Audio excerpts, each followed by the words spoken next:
Why is that important? It's important because there is a thing called perfectionism.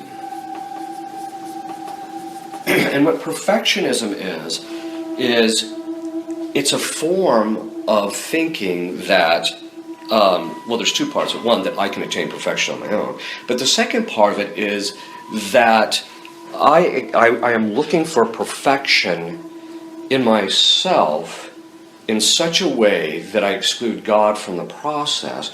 But also, the saints talk about how this perfectionism is very often concerned about externals, things outside of him. What does that mean concretely? Well, there was this one nun one time who wrote a letter to I think it was Padre Pio, either that was John of the Cross, I can't remember which one it was, and she said, I would be a lot holier nun, I would be perfect, basically is what she was saying, if it wasn't for all these other nuns in the convent. And he wrote back and he said, oh no. He says, it's their imperfections that are the means of you becoming holy. And what does that ultimately mean? Well, perfectionism looks to have this idea that if everything external to me is perfect, then I can reach a state of perfection and then I'll be at peace.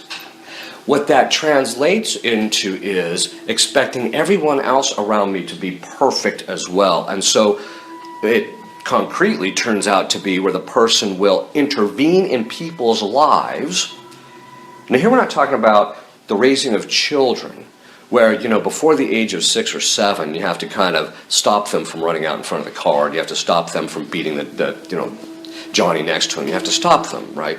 But there comes a certain point when children start getting older, you can't be intervening all the time because what you're doing is you're stunting their spiritual growth because you're keeping them at the stage of a child.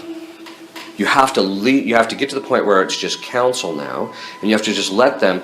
But the person who seeks perfectionism is not, he's looking externally to himself, ultimately, rather than